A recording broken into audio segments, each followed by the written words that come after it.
Under the scorching Arizona sun, traffic on Interstate 10 came to a standstill. But this wasn't your typical gridlock. No accident or roadwork was to blame.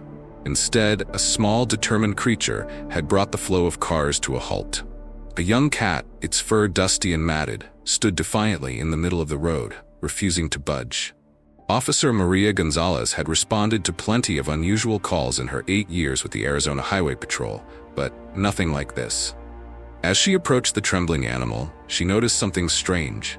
It wasn't just scared or lost. It seemed to be trying to communicate.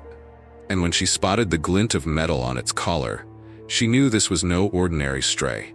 Somewhere out there, a mystery was waiting to be solved. What could a cat possibly be leading them toward?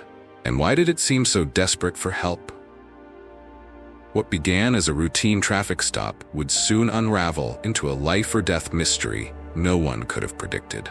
Before we dive deeper into this incredible story, I want you to help me reach more people by subscribing to the channel and liking the video.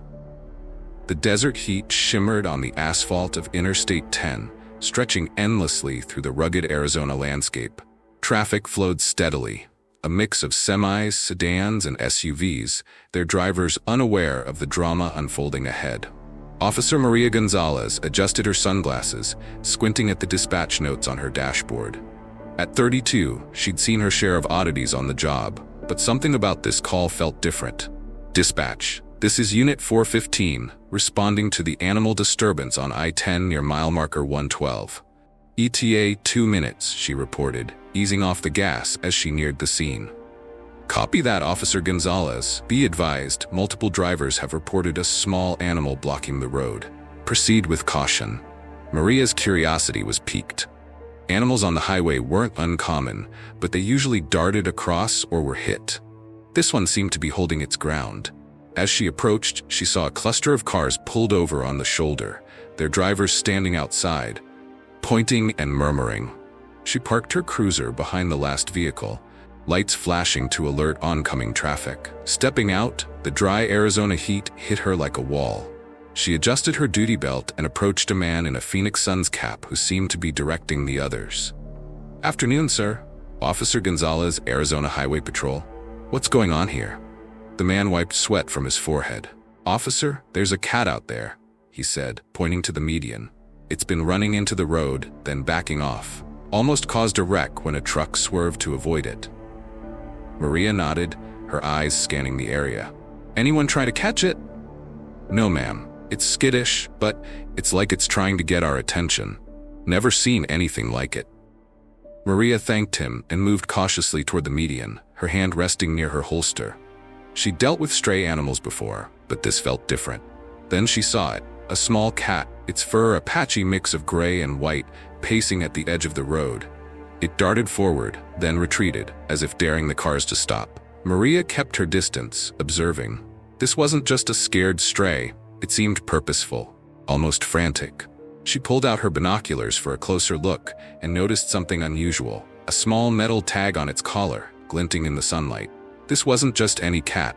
She returned to her cruiser and called the local wildlife rescue. Within 20 minutes, a green SUV with the Arizona Wildlife Rescue logo pulled up behind her. Dr. Rachel Bennett stepped out, a tall woman in her 40s with sharp eyes and a no-nonsense demeanor. She'd been working with wildlife for over 20 years, and if anyone could make sense of this, it was her. Dr. Bennett, Maria said, extending her hand. Thanks for coming out.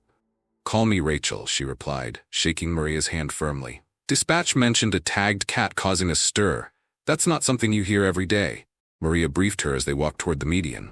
There, she pointed. See the tag on its collar? Rachel raised her binoculars, adjusting the focus. Huh? That's not a standard pet tag, she muttered.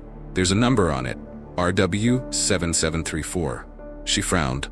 That's not a wildlife tag either. It looks like an emergency locator beacon, the kind hikers use. Why would a cat have a hiker's beacon? Maria asked. Good question. Let me make a call. Rachel stepped aside to contact the local park ranger station. A few minutes later, she returned, her expression serious. I just spoke with the rangers at Red Rock Canyon. They've had a missing hiker since yesterday. Robert Whitley, 42. Experienced hiker, he checked in for a solo trek, but missed his check-in last night. Maria's instincts kicked in. And the tag number matches? RW are his initials, and 7734 was his campsite registration. They both turned to look at the cat, which was still pacing near the median, occasionally glancing back at them. It let out a soft, urgent meow, then took a few steps toward the desert scrubland bordering the highway. "It wants us to follow it," Rachel said, her voice tinged with disbelief. "You're kidding," Maria replied. "I know it sounds crazy, but I've worked with animals my whole career, and I've never seen behavior like this. That cat's trying to tell us something." Maria hesitated, then nodded. "All right, let's see where this goes." They followed the cat as it led them into the scrubland, its movements deliberate but cautious. About a mile in, they came across a clearing where the ground was disturbed.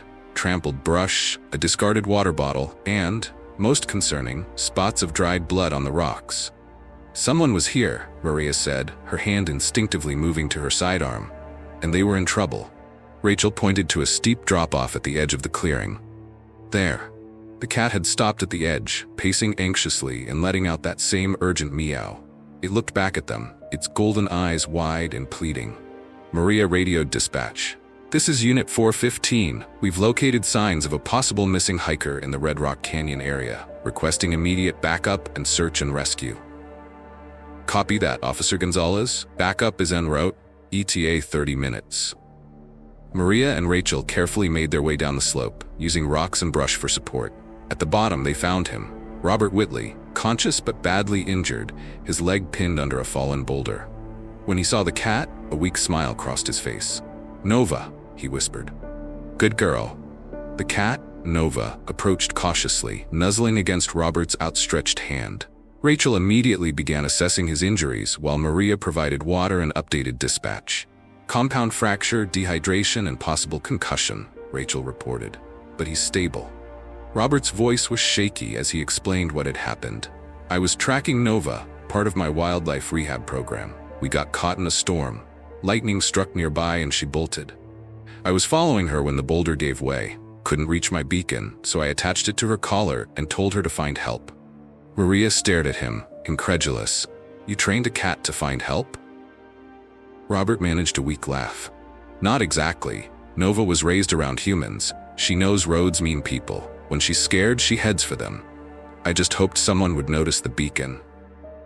As search and rescue arrived to extract Robert, Maria couldn't help but marvel at the bond between man and animal. Nova had not only saved Robert's life, but had also changed how Maria saw the line between wild and domestic. In the weeks that followed, Nova became a local hero, her story spreading far and wide.